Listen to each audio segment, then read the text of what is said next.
ప్రభువైన యేసుక్రీస్తు యొక్క అతి పరిశుద్ధ నామంలో మీ అందరకు అమలాపురం హౌసింగ్ బోర్డు క్రీస్తు సంఘము మరియు కాకినాడ బాపూజీ నగర్ క్రీస్తు సంఘముల తరపున సత్య సువార్త అనే మా టీవీ ప్రసారాలకు స్వాగతం తెలియజేస్తూ ఉన్నాను. ఇవాళ ధ్యానాంశం ఏంటంటే సాతాను మన విరోధి. సాతాను మన విరోధి. ధ్యానాంశం ప్రార్థన చేసుకుందాం. మమ్మలను మిక్కిలిగా ప్రేమించిన పరలోకమందున్న మా ప్రియ తండ్రి, పరిశుద్ధుడా నీ పరిశుద్ధ మహోన్నతమైన నామమునకు స్తోత్రములు స్తుతులు తెలియజేస్తూ ఉన్నాను తండ్రి. ఇవాళ సాతాను మా విరోధి అని తండ్రి వివరిస్తూ ఉండగా, ఆ సాతాను తంత్రాలకి మేము ఎవరము కూడా గురి కాకుండా ఉండటానికి ఈ ప్రసంగం మాకు సహాయపడేలా చేయమని వినయపూర్వకంగా యేసు క్రీస్తు యొక్క పరిశుద్ధ నామములో ఈ ప్రార్థన చేయుచున్నాను తండ్రి, ఆమేన్. ధ్యానాంశం ఏంటంటే సాతాను మన విరోధి. లోకాసు వార్త 2వ అధ్యాయము 22వ అధ్యాయం 31వ వచనం చదివినట్లయితే ఇక్కడ ఈ విధంగా రాయబడిందండి. యేసు ప్రభువైన యేసుక్రీస్తు వారు తానిక పరలోకానికి వెళ్ళిపోయే ముందుగా పేతురు గారితో మాట్లాడుతున్నాడు. ఏమని మాట్లాడుతున్నాడంటే, ఇక్కడ సీమోను సీమోను అని పిలిచాడు. అని పిలిచిన తర్వాత, ఇదిగో సాతాను మిమ్మును పట్టి గోధుమల వలె జల్లించుటకు మిమ్మును కోరుకొనెను అందండి. యేసు ప్రభువు వారు మాట్లాడుతున్నారు. మనం ఎవరైనా సరే దూర ప్రాంతాలకు వెళ్తూ ఉన్నప్పుడు చాలా జాగ్రత్తలు చెప్తూ ఉంటాం. మనం పిల్లల జాగ్రత్త, ఇల్లు జాగ్రత్త, నువ్వు జాగ్రత్త, కొన్ని మంచి మాటలు చెప్పి వెళ్ళిపోతూ ఉంటారు. దూర ప్రాంతం వెళ్ళేవారు ఎవరైనా సరే వాళ్ళ క్షేమంగా ఉండాలని కోరుకుంటూ ఉంటారు.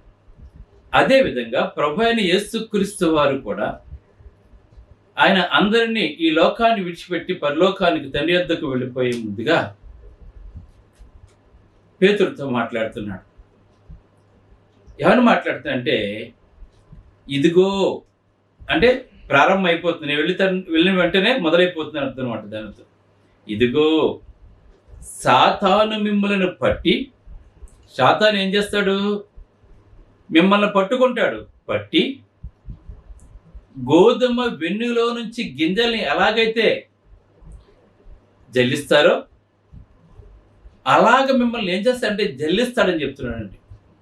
ఇక్కడ మనం తెలుసుకోవాల్సిన ఇంకొక విషయం ఏంటంటే, బైబిల్ ధ్యానించడం అంటే ఏంటంటే మీకు తెలియజేస్తున్నాను చూడండి. ఇదిగో సాతాను మిమ్మును పట్టి గోధుమల వలె జల్లించుటకు మిమ్మును కోరుకొనెను అని అన్నాడు. మిమ్మును కోరుకొనెను అని ఉందండి. ఇక్కడ మనకు అనేక రకాల కోరికలు ఉంటాయి. మనం ఆ కోరికలను తీర్చుకోవడానికి మనం ఏం చేస్తుంటాం? మనకి ఇది కావాలి అది కావాలని కోరుకుంటూ ఉంటాం. సాతాను యొక్క కోరిక ఏంటి? క్రీస్తులో ఉన్న వారందరినీ పట్టి జల్లించాలి, క్రీస్తుకు దూరం చెయ్యాలి, దేవుని యొక్క పని పాడు చెయ్యాలి, దేవుని యొక్క రాజ్యాన్ని కూలగొట్టాలి. ఇటువంటి ఆలోచన ఎవరికి వచ్చినా కూడా వారు సాతాను యొక్క శిష్యులుగా మనం భావించాలి. దేవుని పనిని పాడు చేసేవాడు, దేవుని పని చెయ్యకుండా ఆటంకపరిచేవాడు. అందుకే ఇక్కడ మాట్లాడతాడు, మిమ్మల్ని పట్టి గోధుమల వలె జల్లించడం మిమ్మల్ని కోరుకున్నాడు. కానీ ఇక్కడ మాట్లాడుతున్నారు, కానీ నీ నమ్మిక తప్పిపోకున్నట్లు నేను నీ కొరకు వేడుకుంటుని అని చెప్తున్నాడండి. అంటే శిష్యులు తప్పిపోకుండా ఉండటం కొరకు, వాడి యొక్క జల్లిల్లోకి వెళ్లకుండా ఉండటం కొరకు నేను తండ్రిని వేడుకున్నాను అని చెప్తున్నాడు. అంటే నువ్వు చాలా జాగ్రత్త కలిగిన జీవితాన్ని జీవించాలి. ఎందుకంటే తాను నిలుచున్నానని తలంచుకునేవాడు పడిపోకుండా జాగ్రత్తగా చూచుకోమని చెప్పి అపోస్తలుడైన పౌలు ఆయన కొరింథీలో ఉన్న సంఘానికి తెలియచేస్తున్నాడు. ఎందుకంటే ఆఖరి నిమిషంలో పడిపోవచ్చు మనం, అంతవరకు ఉండి ఆఖరి నిమిషంలో పడిపోవచ్చు మనం. సొలొమోను ఎంత గొప్ప జ్ఞాని, ఎంత గొప్ప జ్ఞానం ఇచ్చాడు దేవుడు అతనికి. అయినా ఆఖరిని అతను పాపంలో పడిపోయాడు. అత్యంత జ్ఞాని భయంకరమైన ఘోరమైన పాపంలోకి వెళ్ళిపోయాడు. బుద్ధిహీనుడు అయిపోయాడండి. మనం ఎప్పుడైనా సరే బుద్ధిహీనుడు అయిపోవచ్చు. మనం దేవుని విడిచిపెట్టి ఆఖరి వరకు కాపాడుకుని యోధా చూడండి, ఆఖరి వరకు ఉండి ఒక్క 3 రోజులు దేవునితో కలిసి ఉండలేకపోయాడండి అతను. అంతవరకు కలిసిన్నాడు అతను. అందుకే చేదైన వేరు ఏదైనా మొలచి మీలో కలవరపడటం వల్ల మీరు ఏసావులాగా భ్రష్టులైపోతారేమో జాగ్రత్తగా చూసుకోమని చెప్పి పౌలు ప్రతి సంఘానికి కూడా హెచ్చరిక చేసేవాడండి. అక్కడ హెబ్రీ పత్రిక హెచ్చరిక చేస్తున్నాడు. యేసేపు అలాగైతే ఒక పూర్తి కోటి కొరకు తన జ్యేష్ఠత్వపు హక్కును అమ్మి వేసుకున్నాడు, మీరు కూడా ఒక్కొక్కసారి ఈ లోకానికి గురైపోయి సాతాను యొక్క జల్లిల్లోకి వెళ్ళిపోయి, సాతాను మనకి విరోధి గనక, దేవుని పనిని పాడు చేస్తాడు గనక, ఆడు మిమ్మల్ని కోరుకుంటున్నాడు గనక, నేను వెళ్ళిపోయిన తర్వాత మిమ్మల్ని ఏం చేస్తాడు, జల్లించడానికి సిద్ధంగా ఉన్నాడు గనక మీరు చాలా జాగ్రత్తగా ఉండాలని చెప్పి నేను దేవుడిని వేడుకున్నాను చెప్తున్నాడండి. ఈవేళ అన్యజనులకు వెళ్ళవలసి వద్దండి ఎవరు కూడా. ఎందుకంటే వాళ్ళు ఆల్రెడీ దాంతో కలిసే జీవిస్తున్నారు. మరి ఎవరిని పట్టుకుంటాడు వాడు?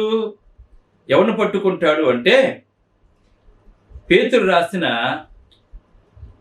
మొదటి పత్రిక 5వ అధ్యాయము 8-9 నుంచి కనుక మనం ఒకసారి చూసినట్లయితే ఇక్కడ మాట్లాడుతున్నాడు. సాతాను మనల్ని ఎప్పుడైనా పట్టుకోవచ్చు. ఎందుకంటే దేవుని పనిని పాడు చేయటం యొక్క ముఖ్య ఉద్దేశం అండి. సాతాను యొక్క పని ఏంటంటే దేవుని పిల్లల్ని దేవుని నుంచి తప్పించు. ఎందుకు?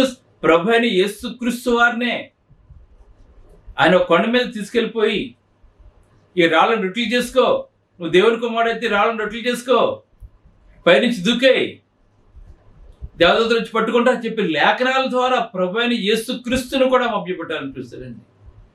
ఇవన్నీ నీకు ఇచ్చేస్తాను, నాకు నమస్కారం చేయమని చెప్పి ప్రభు అయిన యేసుక్రీస్తు వారిని కూడా శోధించినటువంటి వాడు.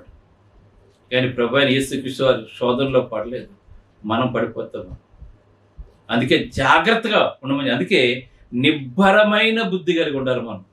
ఎందుకంటే సాతాను మన విరోధి గనక, మిమ్మల్ని పట్టి జల్లించడానికి వాడు సిద్ధంగా కోరుకుంటున్నాడు కనుక వాడు. మీరు నిబ్బరమైన బుద్ధి కలిగి, ప్రతి క్రైస్తవుడు కూడా నిబ్బరమైన బుద్ధి కలిగి మెలకువగా ఉండాలని చెప్తున్నాడండి. మనకు అన్నీ ఒకేలా కనబడుతుంటే మనకి ఏది ఒరిజినల్లో ఏది డూప్లికేటో కూడా తెలియలేని పరిస్థితులు ఈ లోకం ఉంది మనకి. అలాగనే సాతాను కూడా అబద్ధాన్ని నిజమని ప్రూవ్ చేస్తుంటాడండి వాడు, నమ్మిస్తూ ఉంటాడండి వాడు. అందుకే నిబ్బరమైన బుద్ధి గలవారే మెలకువగా ఉండుడి. మీ విరోధి అయిన అపవాది, చెప్పాను కదా సాతాను మన విరోధి, మీ విరోధైన అపవాది గర్జించు సింహము వలె. వాడి శబ్దాలు ఎలా ఉంటాయి? నిజంగా ఒరిజినల్గా సింహం గాండిస్తే అడవిలో ఎలాగైతే ఉంటుందో ఆ శబ్దానికి మిగిలినవన్నీ ఎలాగైతే పారిపోతాయో, ఆ శబ్దానికి ఎలాగైతే భయపడతాయో, సాతాను కూడా మనల్ని అలాగే భయపడుతూ ఉంటాడు వాడు. అందుకే సాతాను గర్జించు సింహం వలె ఎవరిని మృంగుదునా అని వెతుకుచూ తిరుగుచున్నాడు. ఆడు మనుషులను సక్రమంగా ఉన్నవాడండి, ఆడు వెతుకుతూ తిరుగుతూ ఉంటాడండి అటు ఇటు. అందుకే యోగ గ్రంథంలో ఉందండి, దేవదూతలందరూ కూడా ఒక రోజుని పరలోకంలో కలుసుకునే అవకాశం వచ్చినప్పుడు దాంట్లో జాయిన్ అయ్యాడు. మిగిలిన వారందరినీ విడిచిపెట్టి తండ్రి అయిన దేవుడైన యెహోవా నువ్వు ఎక్కడి నుంచి వచ్చావు అని అపవాదిని అడిగాడు. నేను భూమి మీద అటు ఇటు తిరుగుతూ అని చెప్తున్నాడండి అతను. అంటే వాడు పని లేదండి, ఏ పని మీద ఒక పని అంటూ వాడికి లేదండి. దేవుని పని పాడు చేయటం ఒక్కటే వాడి పని. నేను భూమి మీద అటు ఇటు తిరుగుతున్నానని చెప్తున్నాడండి. అటు ఇటు తిరుగుతున్నప్పుడు యోబుని చూసా కదా, యోబు ఎంత యథార్థవంతుడు అన్నప్పుడు అంతవరకు యోబు గారి జీవితం సంతోషంగా ఉందండి. అన్నీ ఇచ్చావు, ఎలా మాట్లాడుతున్నాడు చూడండి, అన్నీ ఇచ్చావు కానీ సంతోషంగా ఉండకపోతే ఎలా ఉంటాడు? ఒకసారి తీసేసి చూడు, అప్పుడు నిజమైన భక్తుడో కాదో తెలుస్తుంది అని చెప్పి దేవునితో మాట్లాడుతున్నాడు. సరే అని చెప్పి తీసేస్తాడండి. తీసేస్తావు, చక్కటి ఆరోగ్యం ఇచ్చావు కదా అని మరలా ఇంకొకసారి మాట్లాడుతున్నాడు, అది కూడా తీస్తాడు. వాడు ఏంటంటే అటు ఇటు తిరుగుతుంటాడు. ఎవరైతే దేవునికి సన్నిహితంగా ఉంటాడో, ఎవడైతే దేవుని పని చేస్తున్నాడో వాడి పని పాడు చేయటం వాడికి ఉద్దేశం. ఎందుకంటే అందుకే నిబ్బరమైన బుద్ధి గలవారై మెలకువగా ఉండమని చెప్పి పేతురు గారు ఎందుకు హెచ్చరిక చేస్తున్నాడు అంటే, మనకి పేతురు గారికి ప్రభువైన యేసుక్రీస్తు చెప్పాడు, ఇదిగో సీమోను సీమోను, ఇదిగో సాతాను మీలో కొందరిని మిమ్మల్ని పట్టి ఇదిగో సాతాను మిమ్మల్ని పట్టి గోధుమల వల్లే జల్లించుటకు మిమ్మల్ని కోరుకున్నాడు కనుక మీరు తప్పిపోకుండా ఉండటానికి దేవుడిని వేడుకుని చెప్తున్నాడు. కనుక అదే పేతురు గారు వేళ మంత్రి చెప్తున్నాడు. ప్రభువైన యేసుక్రీస్తు వారు పేతురు గారికి ఏమైతే ఆజ్ఞాపించాడో, ఏమైతే మనకు తెలియజేస్తాడో వాళ్ళకి తెలియజేస్తుందని మనకు తెలియజేస్తున్నాడు. కనుక సింహం వలె ఎవరిని మృంగుదామని వెతుకుచూ తిరుగుచున్నాడండి. యోబు కనబడ్డాడు, యోబుకి చాలా శ్రమను కలిగించాడండి. మనకి అంతే. సంతోషంగా ఉంటే వాడు ఓర్చుకోలేడండి, సంతోషంగా ఉంటే సహించలేడండి వాడు. అంటాం కదా, వాడి కంట్లో నిప్పులు పోసుకుంటారని చెప్పి అంటాం చూస్తారా మనం. వాడు సంతోషంగా ఉన్నవాడు, దేవుని ప్రజలు సంతోషంగా ఉంటే వాడికి ఇష్టం ఉండదండి. వాడికి వాడి పాపంలో పడి నశించిపోతుంటే వాడికి ఇష్టం అండి వాడికి. అందుకే వెతుకుచూ తిరుగుచున్నాడు, లోకమందున్న మీ సహోదరులందు ఈ విధమైన శ్రమలే నెరవేర్చిన ఉన్నవని ఎరిగి విశ్వాసమందు స్థిరులుగా ఉండమని చెప్తున్నాడండి. మనం ఎలా ఉండమని చెప్తున్నాడు అంటే, విశ్వాసమందు మనం ఎప్పుడు స్థిరులు. నా ప్రభువైన యేసుక్రీస్తు నాకున్నాడు, నా ప్రభువైన యేసుక్రీస్తు అనే బండ మీద నేను కట్టబడి ఉన్నాను, నన్ను ఎవరు కూడా కదల్చలేరు, నరమాత్రుడు నాకేమి చేయగలడు, ఏది కూడా నన్ను ఏమీ కూడా క్రీస్తు ప్రేమను నన్ను ఎడబాయలేదని చెప్పేసి ఒక దృఢమైన సంకల్పాన్ని, బలమైన విశ్వాసాన్ని ప్రతి క్రైస్తవుడు కూడా కలిగి ఉండాలని దేవుడు మనకు తెలియజేస్తున్నాడు. ఎందుకంటే మనం ప్రతి చిన్న విషయానికి కూడా మనం బాధపడిపోతూ ఉంటాం. మనం దేవుడు లేడేమో అనిపిస్తుంటుందండి. అంటే వాడు ఎలా క్రియేట్ చేస్తుంటాడంటే, దేవుడు నిన్ను విడిచిపెట్టేస్తాడు, దేవుడు నీకేమి చేయడు, దేవుడు లేడు అన్నంతగా మనం క్రియేట్ చేస్తుంటాడు. మనం చాలాసార్లు మనకు పనులు అవ్వలేనప్పుడు మనం తిట్టుకుని దేవుడు ఎందుకు ఇలా చేయట్లేదని చెప్పి అనుకుంటూ ఉంటాం. అటువంటి ఆలోచన మనకు వచ్చేస్తూ ఉంటుంది. చూసారా వాడు ఎలా క్రియేట్ చేస్తాడంటే మనల్ని మీరు గమనించాలి. కానీ దేవుని అనుమతి లేకుండా ఏమీ కూడా వాడు చేయలేడండి. నువ్వు ఏ మాత్రం నిబ్బరమైన బుద్ధి కలిగి విశ్వాసంతో లేకుండా ఏ మాత్రం కొంచెం అల్ప విశ్వాసం నీలో ఉన్నా కూడా దాన్ని పెద్ద చేసేస్తాడు. అల్ప విశ్వాసం అందుకే అలా ఉండకూడదని చెప్తున్నాడు. మరి ఉండకుండా ఉండాలంటే మరి మనం ఏం చేయాలి? ఎలాగ మరి వాడిని ఎలా ఎదిరించాలి మనం అంటే, ఎఫీసీయులకు రాసిన పత్రిక 6వ అధ్యాయం 11వ వచనం 6వ వచనం చూసినట్లయితే ఇక్కడ మాట్లాడుతూ ఉన్నాడండి. ఎవరు మాట్లాడుతున్నాడంటే, ఎఫీసీ పత్రికలో సాతాను మనకు విరోధి కనుక దేవుని కొరకు జీవించి ఆయన యందు నమ్మిక ఉంచి మనలను అతడు తరచుగా గుడిపెడుతూ ఉంటాడండి సాతాను. ఎవరైతే దేవుని యందు జీవిస్తుంటారో, ఎవరైతే రక్షించబడతారో, ఎవరైతే దేవుని యందు నమ్మిక ఉంచుతారో వాళ్ళనే గురిపెడతాడండి వాడు. యోబుని ఎలా గురిపెట్టాడు? ఎందుకు గురిపెట్టాడు? యథార్థవంతుడు కనుక. యథార్థవంతుడు కాకపోతే అతన్ని గురిపెట్టవలసిన అవసరం అతనికి లేదండి. అతనికి కనుక ఏం చేయాలి మనం? ప్రత్యేకముగా సాతాను మన విశ్వాసమును నాశనం చేయడానికి ప్రయత్నం చేస్తూ ఉంటాడండి. సాతాను మన విశ్వాసమును నాశనం చేయడానికి ప్రయత్నం చేస్తూ ఉంటాడు. అందుకే మనం ఏం చేయాలి మనం?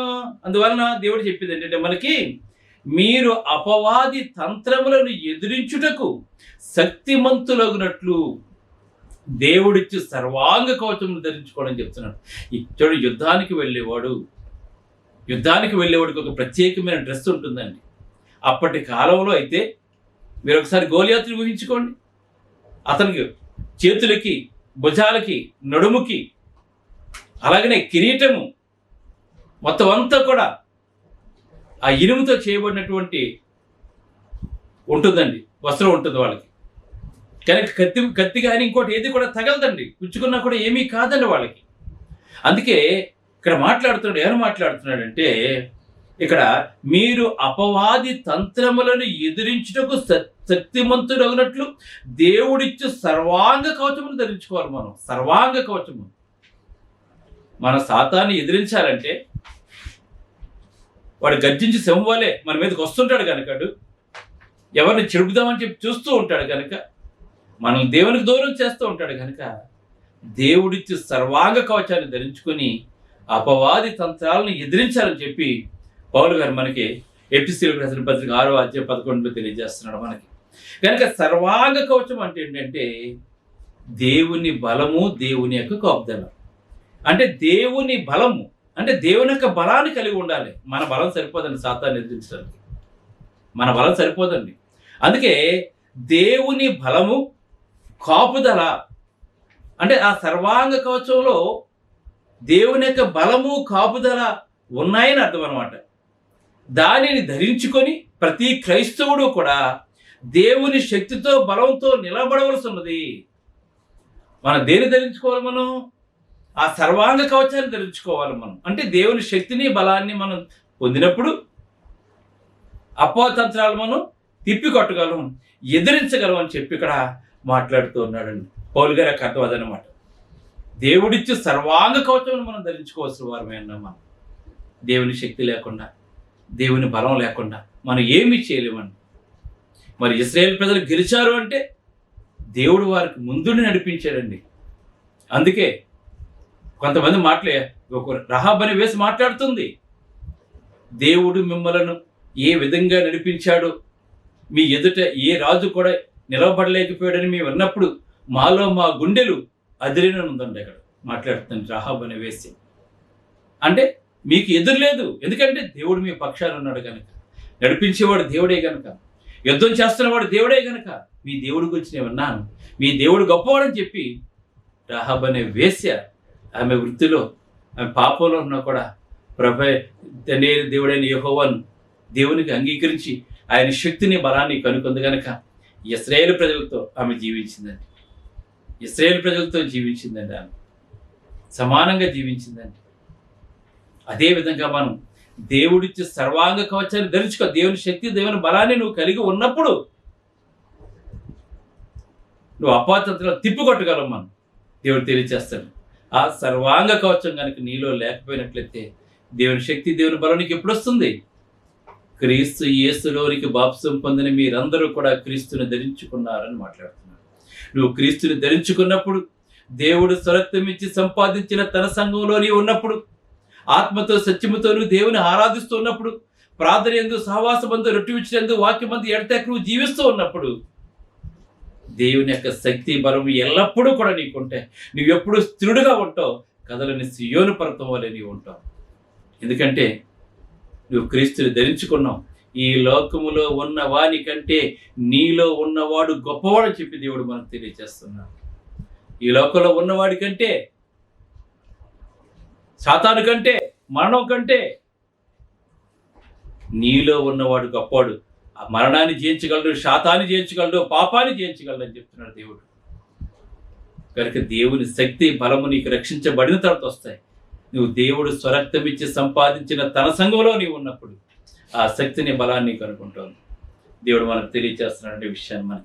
మనందరూ కూడా గుర్తుపెట్టుకోవాలి. అందుకే కొరింథీయులకు రాసిన 2వ పత్రిక 10వ అధ్యాయము 4వ వచనం చూసినట్లయితే, రక్షణ శస్త్రాన్ని ధరించేసుకున్నాం కదా, ఇంకేం మాట్లాడుతుంది ఇక్కడ? విశ్వాసమును డోలు పట్టుకోండి, దాంతో దుష్టిని అగ్ని బాణములను ఆర్పేస్తారని చెప్పి ఎఫెసీ పత్రికలో రాయబడిందండి. ఇంకా ఏం మాటలు చూడండి, ఇక్కడ నేను తెలియజేస్తాను. కొరింథీయులకు రాసిన 2వ పత్రిక 10:4, మా యుద్ధోపకరణములు శరీర సంబంధమైనవి కావని మాట్లాడుతున్నాండి. ఇక్కడ మనం ఈ లోకంలో వాడే కత్తి, డాలు, విల్లు ఇవి కాదండి మనం ఉపయోగించేయండి. ఇవేమీ కాదండి. మనం ఎరుకో గోడలు ఎలా కూలిపోయినాయి? దేంతో బద్దలు కొట్టారు చెప్పండి? ఎరుకో గోడలు ఎలా పగిలిపోయినాయి? ఏం ఆయుధాలు ఉపయోగించారు వాటికి? 7 రోజులు తిరిగారు, 7 సార్లు తిరిగారు.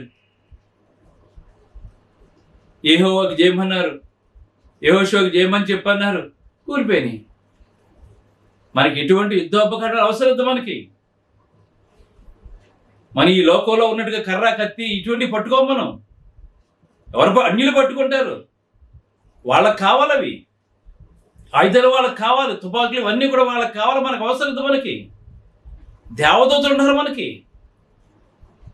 దేవదూతలు మన చుట్టూ, నీ పాదములకు రాయి తగలకుండా దేవదూతలని చేతులతో ఎత్తి పట్టుకుంటారు. రక్షించబడ్డ వారి చుట్టూ దేవదూతలు ఉంటారు. ఆ దేవదూతలు మనల్ని కాపాడుతూ ఉంటారు. క్రైస్తవుడు దేవుడిచ్చిన గొప్ప వరం అది. ఏ ఒక్కడు దేవుని కృప లేకుండా ఏ ఒక్కడు కూడా మనల్ని ఏమీ కూడా చేయలేడండి, దేవుని సెలవు లేకుండా.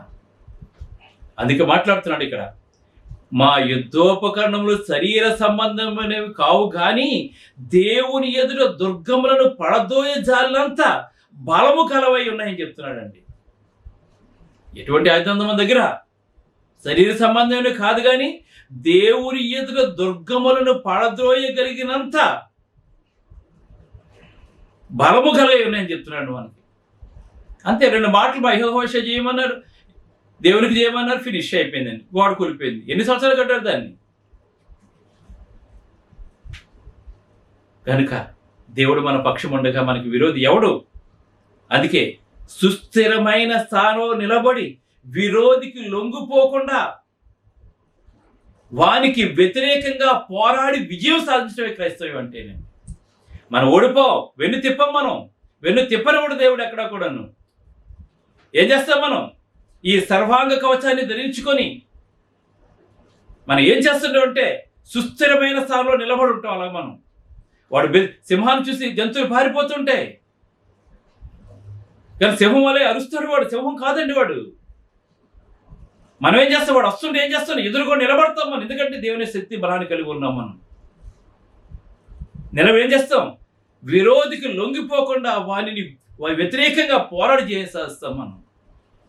అటువంటి సర్వాంగ కవచాన్ని దేవుడు మనకిచ్చాడు.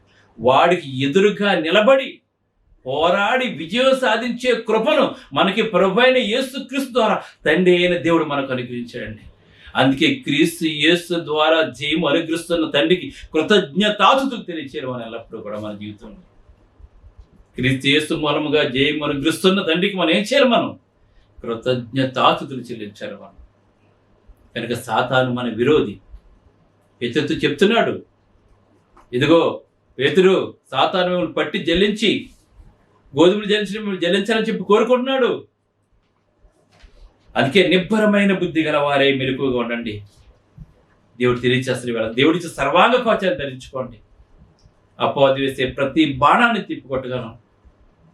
మనకి విజయమే కానీ క్రీస్తులో ఓటమి అనేది లేదని మీరు తెలుసుకోండి. ఏది నీకు ఎంత మాత్రము కూడా హానిచేది. ప్రార్థన చేసుకోండి. పరిశుద్ధుడైన తండ్రి, పరలోకమందున్న దేవ, మహోన్నతుడా, సర్వోన్నతుడా, సర్వాధికారి, ఆత్మస్వరూపి, అనంతవాసి, ఆశ్చర్యకోడ, ఆలోచనకర్త, బలవంతుడు తండ్రి, నువ్వు గొప్ప దేవుడు తండ్రి. మమ్మల్ని ఎల్లప్పుడూ కాపాడుతున్నవాడు తండ్రి. స్థిరంగా మమ్మల్ని నిలబట్టి అపవాదితో పోరాడే శక్తిని మాకు అనుగ్రహించి జయం పొందే శక్తిని కూడా మాకు అనుగ్రహించావు తండ్రి. మరణమే మమ్మల్ని ఏమీ చేయలేకపోతుందంటే, ఏమీ చేయలేదంటే ఎంత బలమైన వారిగా ఈ శక్తిని, ప్రభావాన్ని మాకు అనుగ్రహించావు తండ్రి. మేము తెలుసుకున్నాం తండ్రి. నీ కుమారుడు కనుక ఈ లోకంలోకి రాకపోయినట్లయితే మాకు రక్షణ లేదు, ఏమీ లేదు ప్రభు. నీ కుమారుడు బలిచ్చి ఆయన రక్తంతో మా పాపములు కడిగి మాకు తండ్రి జయక్రైస్తవ జీవితంలో జీవించే కృపను మాకు దయచేస్తావు తండ్రి. నిత్య జీవానికి వారసులుగా చేస్తావు ప్రభు. మా ప్రతి ఒక్కరూ తీర్చుతున్నావు తండ్రి. నీకు స్తుతులు తెలియజేస్తూ అనేక ఆత్మను మేము రక్షించేలా చేయమని, మా సేవ యొక్క సరిహద్దులు విశాలపరచమని, ఈ వాక్యం ప్రతి కుటుంబాన్ని పేరు పేరు వరుసన బలపరిచి పోరాడి గెలిచే క్రైస్తవులుగా చేయమని, జయమని గురించేవాడు నీవని తండ్రి మేమందరం కూడా తెలుసుకునేలా చేయమని యేసు క్రీస్తు ప్రార్థన చేయుచున్నాము తండ్రి. ఆమేన్. మీ అందరికీ వందనములు. బ్రదర్ జార్జ్ రాజు వారా, church of Christ, housing board, Amalapuram, near KIMS medical college, Konaseema district, 533201. Mobile number 9848730355, 9293317487. Email ID georgerajuvara@gmail.com. Website www.helpingforpoor.com.